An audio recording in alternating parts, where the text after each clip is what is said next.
and welcome to the program. Today we focus on Sri Lanka's economy, how it has been affected during the past 3 decades of war, and how steps are being taken to move towards greater development and growth by way of foreign investments and also tourism. Our first story takes a look at what the end of war could mean to small-time entrepreneurs and the development of their communities through an event which aims at showing potential investors, both local and foreign, what a gold mine Sri Lanka could be when at peace.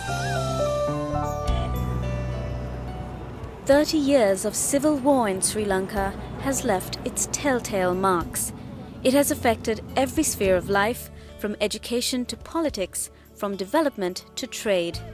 It has affected people on every level of the socio-economic scale, and one need only look to the streets for evidence. Supermarkets marking up prices, small-time businesses fighting to survive, the average man struggling to deal with the rising cost of living. But now that the war is over, how will things improve? Somewhere in Sri Lanka, peace spells opportunity. It is to maximize on this sentiment that the Business for Peace Alliance organized an event called the BizPact Invest in Sri Lanka Symposium, which brought business representatives together with local and foreign investors to see how they could contribute towards creating a financially stable, profitable Sri Lanka. The turnout was encouragingly large and included for the first time 30 international participants. Speaking at the inaugural conference held at the BMICH in Colombo on the 25th of June 2009, Minister Sarath Amunagama spoke of just how ripe Sri Lanka is in terms of investment opportunities. So there are wonderful opportunities for the business community. It is a challenge.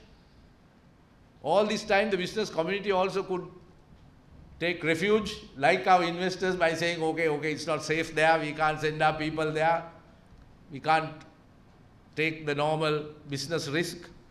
So I think that comfortable alibi is also now removed for the local business community. With the cost of investment in Sri Lanka rapidly dropping after the end to war, along with the government's continuing efforts to develop infrastructure from roads, railways and harbours, and also with the country's close proximity to India and its increasing target market of middle-class consumers, Sri Lanka is now being seen as a magnet for investors worldwide. However, the focus of this event was not big businesses, but mostly small and medium-scale entrepreneurs or SMEs, those who have suffered the most during the years of war and those who now stand to gain the most out of this new era of peace. අපිට විශාල අභියෝගාව tsunami අභියෝගය ආවා ගම් වතුර ආවා ඒකම දරා ගන්න බැරි අභියෝගයක් ආවා චීනෙන් බාණ්ඩ ආවා මේ සියල්ල හැමුවේ අපි නොසලී තබාගත් අපේ වාණිජ්‍ය මණ්ඩලය. If this country has to develop, I think we have to see that we have to lobby for policy changes where SMEs are allowed to grow, but they need access to credit, which is one of the biggest problems they have. Then the second thing is that they must be helped to expand their markets. The third thing is that they could be helped, especially if there are foreign investments coming into Sri Lanka. At the end of the inaugural conference, the representative SMEs were full of enthusiasm for what lay ahead of them in terms of both the symposium and the promise of forthcoming support and investment, and were ready to be an active part of the country's development. ව්‍යවසායකයන් වශයෙන් අපි තේරුම් ගත්ත ලංකාවේ ව්‍යවසායකත්වය දියුණු වෙන්න සංවර්ධනය වෙන්න සාමය අවශ්‍යයි කියලා. ඒ තුලදී අපි තේරුම් ගත්ත ව්‍යවසායකයන් වශයෙන් සාමය වෙනුවෙන් අපිට කළ යුතු දෙයක් තියෙනවා කියලා. ඉතින් අපි සාමය සඳහා යම් ව්‍යවසායකයන් වශයෙන් මේ රට කරන්න පුළුවන් දේක් මොනවද කියලා හඳුනාගෙන ඒ දේ කිරීම සඳහා තමයි අපි එකමුතු වුනේ. Others also had plans to work towards empowering their own communities through their businesses. அவர்கள் இதுக்கு முன் வந்தார்கள். இன்றைக்கு வந்தவர் மிஸ்டர் ஜெரோன் அவர் சொன்னார், நீங்கள் இதை முக்கியமான இதுக்கான புதிய மெஷினரிஸ் தருவதாக சொன்னார். அப்படி தந்தால், அப்படி எனக்கு யாராவது கை தந்தால் நான் இதை முற்படுத்தி அங்குள்ள இளைஞர்களுக்கு தொழில் வாய்ப்பு ஏற்படுத்துவதற்கு எனக்கு மிகவும் எளிமையாக இருக்கும். The event did not end there. During the next 3 days, the participating investors were taken on regional visits of their choice so that they could see firsthand the businesses they were looking to support. The investors, many of them belonging to the Sri Lanka diaspora, came back from their visits with positive feedback as well as constructive criticism.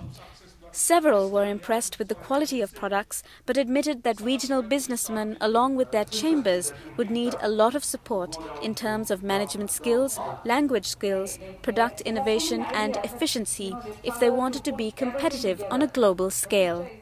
The potential in Sri Lanka is tremendous, and I feel like some of the products are they're great. And the detail to the textile industry and some of the furniture and different things like that, they're world class. I think they stand a chance in the U.S. market.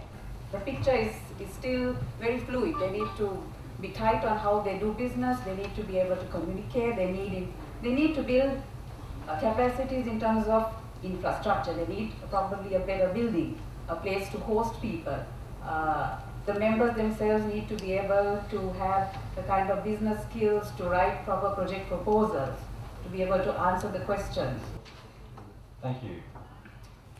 The investors were also eager to be a part of the development process of these regional businesses and had made plans to return to their respective countries and provide support in the form of workshops and skills trainings.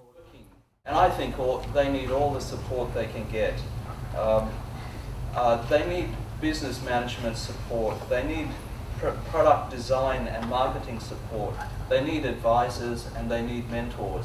And this is a role that the diaspora can play, but also I think other sections of Sri Lanka can come into play as well.